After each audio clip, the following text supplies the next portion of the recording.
ഇന്ന് നമുക്ക് ഓഫീസിൽ വൺ ബിസി സ്കെഡ്യൂൾ ആയിരുന്നു. അതുകൊണ്ട് തന്നെ നമ്മൾ ലഞ്ച് സ്കിപ്പ് ചെയ്തു. ഇനി എനിക്ക് വിശന്നിട്ടാണോ ഉറക്കം വരുന്നത്, അതോ ഉറക്കം വന്നിട്ട് വിശക്കുന്നതാണോ, ആകെ മൊത്തം ഒരു ഐഡിയ ഇല്ല കേട്ടോ. എന്തായാലും നമ്മൾ വീട്ടിൽ വന്ന് ഉടനെ തന്നെ കിച്ചണിൽ കയറി. സാധാരണ ദിവസങ്ങളിൽ കുളിച്ച് കുറിയൊക്കെ തൊട്ടിട്ടാണ് നമ്മൾ കിച്ചണിൽ കയറാറ്. പക്ഷെ ഇന്ന് അതിനൊന്നും നിന്നില്ല, നേരെ കിച്ചണിലേക്ക് വന്നു.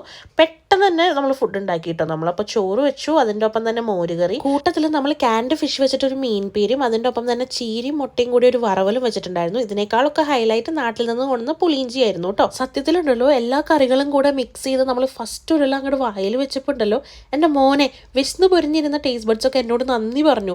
അത്രയും ആശ്വാസമായിരുന്നു കേട്ടോ എനിക്ക് ഫീൽ ചെയ്തത്. ഓഫീസ് കഴിഞ്ഞ് ക്ഷീണിച്ച് വന്ന നമ്മൾ മൊത്തത്തിൽ ഈ ഫുഡ് ഉണ്ടാക്കിയത് ഒരു 20 to 30 മിനിറ്റ്സിനുള്ളിലാണ് കേട്ടോ. ആൻഡ് മൊത്തത്തിലൊരു തട്ടിക്കൂട്ടലായിരുന്നു. പക്ഷേ ഈ കോമ്പിനേഷൻസ് ഒക്കെ എനിക്ക് ഭയങ്കര ഇഷ്ടമാണ്. അതുപോലെ തന്നെ നല്ല വിശപ്പുണ്ടായിരുന്നു. അതുകൊണ്ട് ഫുഡ് നല്ലോണം കഴിച്ചു. അത് കഴിഞ്ഞ് ഫ്രിഡ്ജിൽ ഇരുന്ന കുറച്ച് ബ്ലൂബെറീസും കൂടി എടുത്ത് കഴിച്ചു കേട്ടോ. അപ്പോൾ അത്രയേ ഉള്ളൂ. നമുക്ക് അടുത്ത വീഡിയോയിൽ കാണാം. Tata bye.